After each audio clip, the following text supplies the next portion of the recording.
হাই friends, কি খবৰ? আশা কৰিছোঁ সকলোৰে ভাল। তো স্বাগতম জনাইছোঁ আপোনালোকক মোৰ চেনেল ৰুমিছ কিচেনলৈ।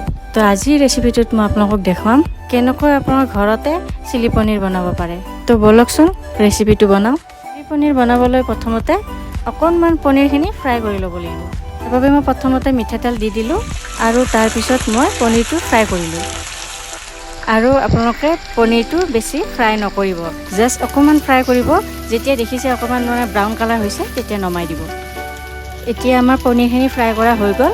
এতিয়া মই মিঠাতেলত অলপমান নহৰু দিলোঁ আৰু নহৰুখিনি অকণমান ফ্ৰাই কৰাৰ পিছত তাতে মই এটা কেঁচা জলকীয়া কাটি দিলোঁ। তাৰপিছত মই তাতে আকৌ পিঁয়াজো দিলোঁ। তাৰপিছত গোটেইখিনি মই মিলাই কেনে ভাজি দিলোঁ অকণমান। আৰু ভাজা হোৱাৰ পিছত মই এটা কেপচিকাম কাটি কেনে দিলোঁ। তাৰপিছত গোটেইখিনি মিক্স কৰি অকণমান লৰাই দিলোঁ। এতিয়া মই ইয়াতে এটা বিলাহী কাটি দিলোঁ।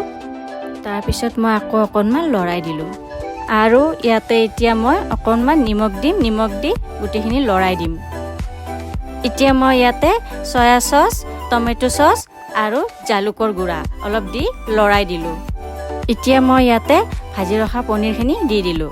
এতিয়া মই গোটেইখিনি অলপ দেৰি লৰাই দিলোঁ। লৰাই দি অলপ পানী দি পেলাই ঢকনিখন মাৰি দিলোঁ।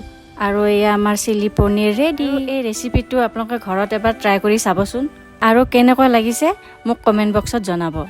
আৰু মোৰ ভিডিঅ'টো এটা লাইক কৰি দিব। Thank U.